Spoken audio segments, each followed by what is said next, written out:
So you're sitting across from a car salesperson, heart racing a little bit, and they slide a piece of paper across the desk. You see the monthly payment, $389, and immediately your brain does this thing where it goes, okay, $389, that's less than $400.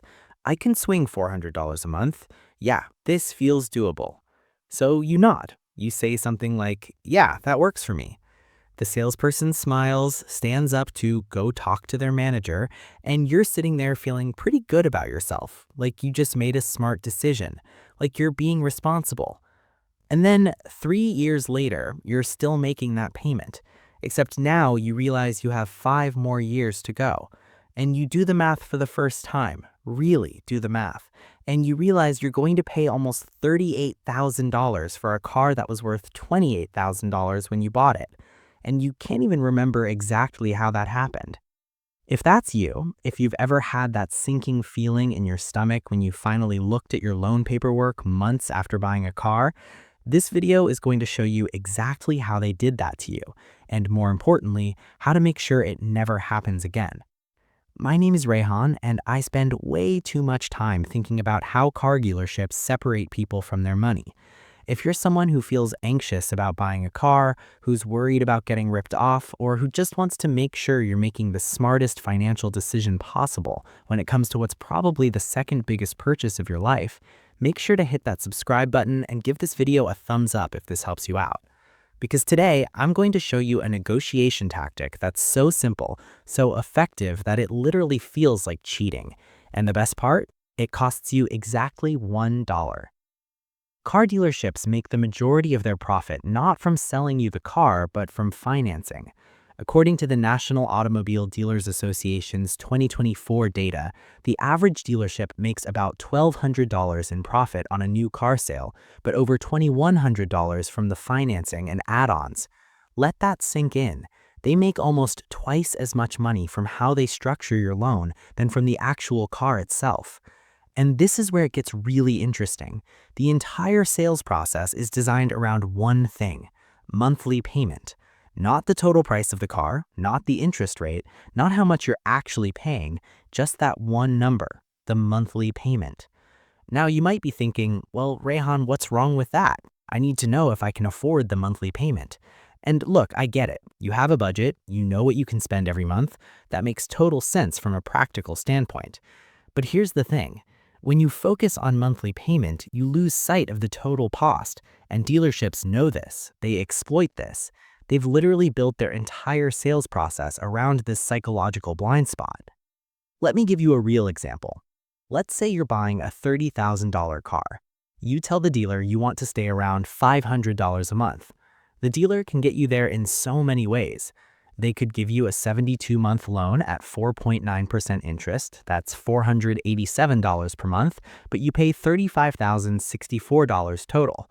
Or they could extend it to 84 months at 6.9% interest, that's $486 per month, but you pay $40,824 total. Or they could do 60 months at 3.9%, which is $549 per month, but only $32,940 total. See what just happened? The most expensive option has the lowest monthly payment. You'd be paying an extra $7,884 compared to the cheapest option, but it feels better because you hit your monthly target. This is costing Americans billions of dollars every single year, and I mean that literally. The average car loan in the US is now over $40,000, with an average interest rate around 7.1%, according to Experian's 2024 Automotive Finance Report. People are paying thousands more than they need to, just because they focused on the wrong number.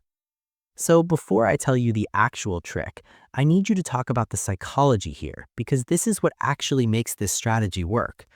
Car buying triggers something in our brains that financial psychologists call relative thinking. Basically, when you're dealing with really large numbers, like $30,000 or $40,000, your brain kind of just stops processing them as real money. It's too abstract. But $500 a month, that's concrete. You can picture that coming out of your bank account. You know what that means for your budget. So dealerships have learned to make everything about that monthly number because it's the only number that feels real to you in the moment. Here's another psychological trick they use: anchoring. The first number you hear in a negotiation becomes the anchor point for everything else. So if a salesperson asks, "What monthly payment are you looking for?" and you say $500, guess what just happened? You anchored the negotiation at $500.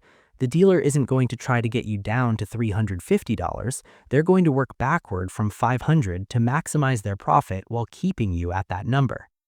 Now, here's what most people don't realize. You can flip this entire psychology around and use it against the dealership. Instead of letting them anchor you with monthly payments, you need to anchor them with the total price of the car. And this is where the $1 trick comes in. But first, let me address something you're probably thinking. Rayhan, can't I just negotiate the total price? Why do I need a trick? Look, you can try to negotiate the total price, but here's the problem. The moment you start talking about total price, the dealer is going to pivot to monthly payments. They'll say things like, "I can get you a great deal on the total price, but let's make sure the payments work for you first." Or they'll show you different payment options and distract you from the actual negotiating. They're trained to do this. They do this hundreds of years. You buy a car maybe once every 5 years if you're lucky. This is not a fair fight unless you completely change the game. All right, here's the actual trick, and I need you to pay close attention because this is going to sound almost too simple to work, but I promise you it's devastatingly effective. When you go to negotiate for a car, you bring exactly $1 in cash, just one single dollar bill. And when the salesperson asks you what monthly payment you're looking for, which they will, it's literally in their script, you take out that $1, you put it on the desk between you, and you say this exact phrase: "I want my monthly payment to be $1 per month. Now, what do you need to do to the price of the car to make that happen?"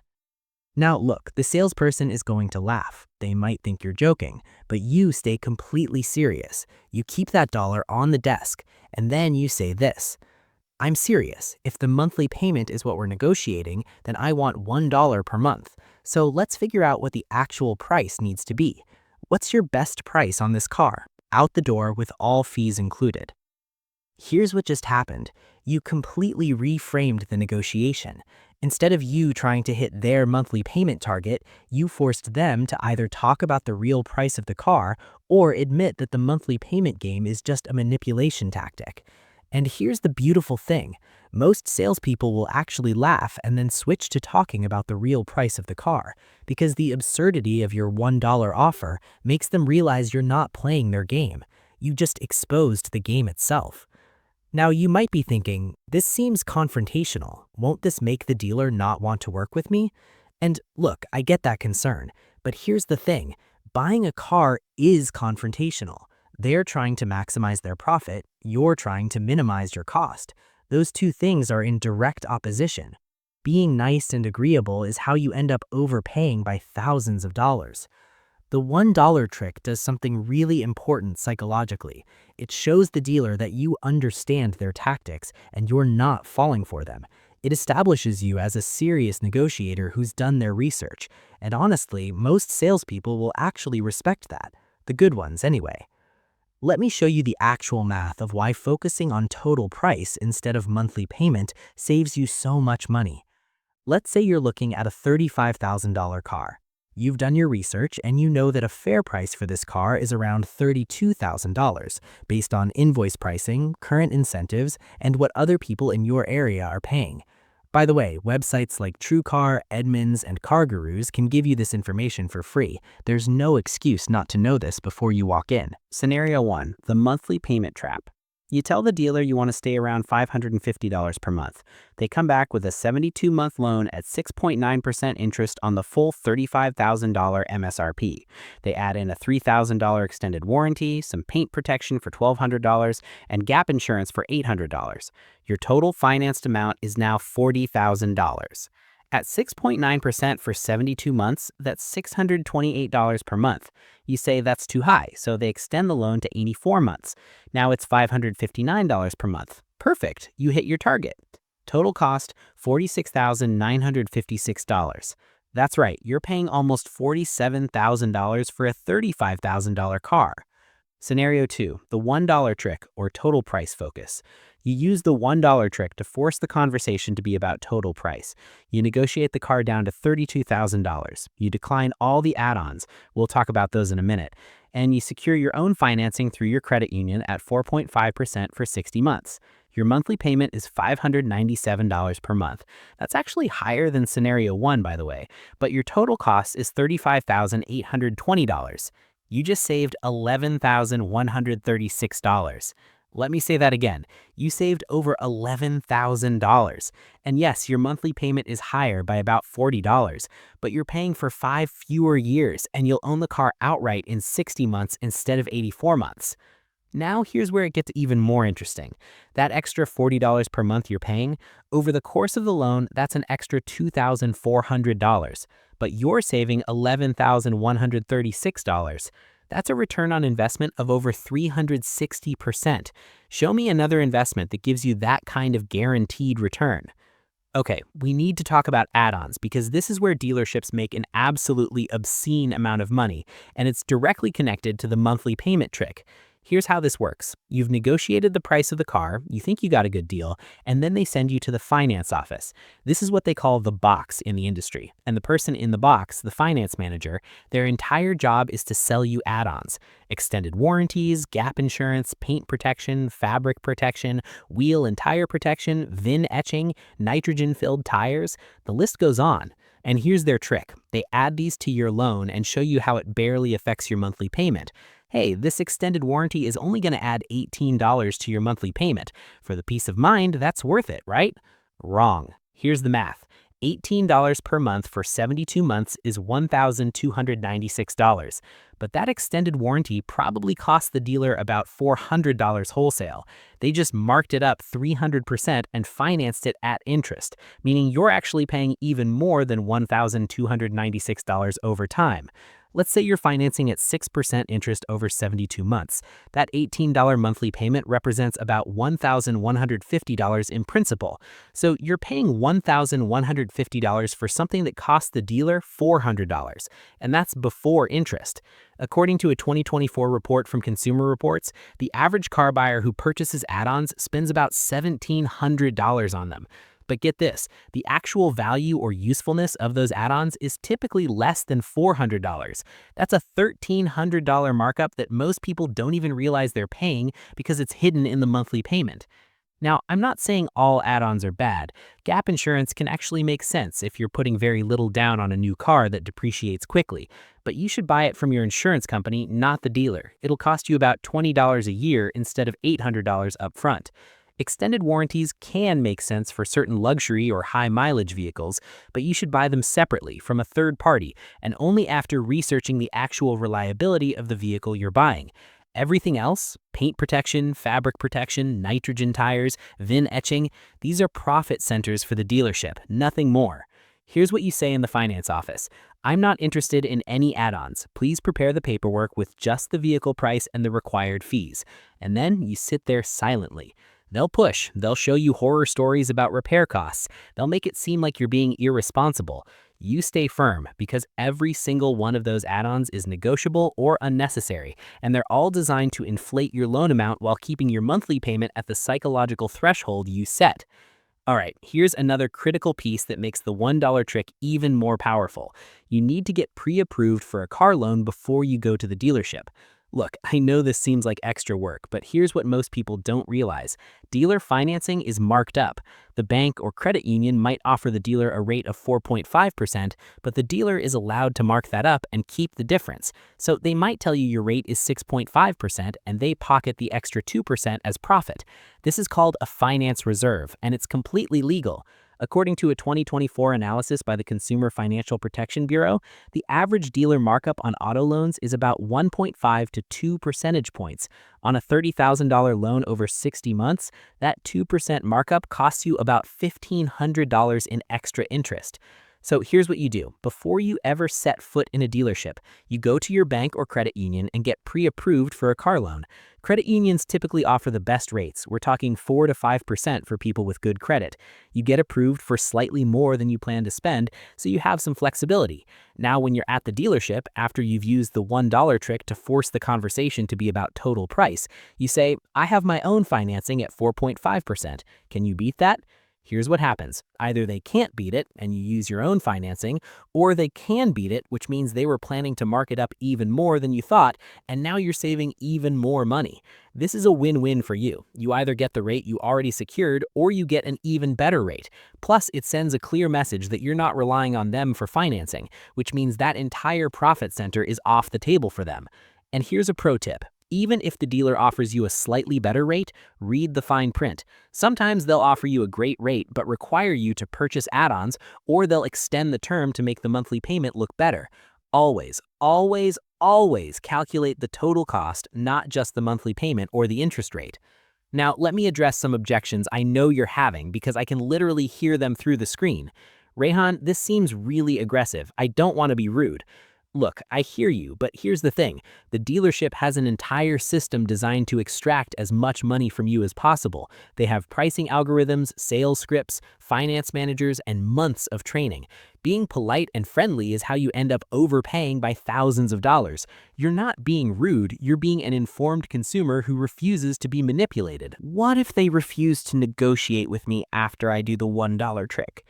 Then you walk out. Seriously, there are thousands of dealerships. If one refuses to negotiate honestly, you go to the next one. And here's a secret. Most dealerships are struggling with inventory and competition. They want to sell you a car. The moment you stand up to leave, they'll almost always try to bring you back with a better offer. Can't I just negotiate over email and avoid all this? You can definitely start the negotiation over email, and I actually recommend getting quotes from multiple dealerships via email before you visit. But you'll still need to go in person to finalize everything, and that's when they'll try to add things back in or switch numbers around.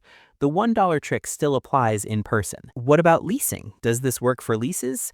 Leasing is a whole different beast, and honestly, for most people, leasing is a bad financial decision. You're paying for the most expensive years of a car's depreciation, and you have nothing to show for it at the end. But if you must lease, the same principle applies. Focus on the total cost of the lease, capitalized cost, money factor, residual value, not just the monthly payment. I have bad credit. Does this still work? Here's the thing about bad credit and car buying. You're going to pay a higher interest rate. That's just the reality. But that makes it even more important to negotiate the price of the car down, because a high interest rate on a high price is financially devastating. The $1 trick still works. It just forces the conversation to be about what you can control, the price, instead of what you can't, your credit score at this moment. And seriously, if your credit is bad, do everything possible to save up a larger down payment and buy a less expensive used car instead of financing a new one. All right, let's bring this all together. Here's exactly what you need to do before, during, and after your next car purchase. Before you go, research the actual market price of the car you want, TrueCar, Edmunds, KBB. Get pre-approved for financing from your bank or credit union. Check your credit score so you know what rates you should qualify for. Bring $1 in cash, seriously, don't forget this, at the dealership. Test drive the car, but don't talk numbers yet. When they ask about monthly payment, pull out your dollar and use the script. Negotiate the out-the-door price only. No add-ons, no trade-in confusion, just the car price. Once you have the best price, then mention your trade-in if you have one. Negotiate it separately. When you get to finance, decline all add-ons firmly and politely. Tell them you have your own financing and ask if they can beat your rate. Read every single line of the contract before signing. After the deal, if you have a cooling off period in your state, use it to review everything. If you find any charges you didn't agree to, go back immediately and dispute them. Set up automatic payments for your car loan so you never miss one. Consider making extra payments toward the principal to pay it off faster. Look, here's the thing that frustrates me about car buying in America. It shouldn't be this complicated. It shouldn't require tricks and tactics just to not get ripped off. But the reality is, the car buying process is designed to confuse you, to focus you on the wrong numbers, and to separate you from thousands of dollars that you could be saving, investing, or using to actually improve your life. The $1 trick isn't really about the dollar. It's about changing the power dynamic. It's about exposing the manipulation tactic of monthly payment focus and forcing an honest conversation about the actual cost of the car. It's about you taking control of probably the second largest purchase of your life and refusing to be treated like a mark. And here's what I want you to understand. Every dollar you save on a car purchase is a dollar you can invest. If you save $10,000 on a car purchase and invest that money in a simple index fund earning 10% annually, in 30 years, that's over $174,000. That's the real cost of overpaying for a car. It's not just the money you lose now, it's the compound growth you lose over decades. So the next time you're buying a car, bring your dollar. Use the trick. Negotiate the total price. Get your own financing. Decline the add-ons. And walk out of that dealership knowing you just saved thousands of dollars. If this video helped you, if you're going to use this trick the next time you buy a car, let me know in the comments. Hit that like button, subscribe to the channel, and share this with anyone you know who's thinking about buying a car. Because the more people who know these tactics, the harder it becomes for dealerships to use them against us. I'm Rihan, and I'll see you in the next video.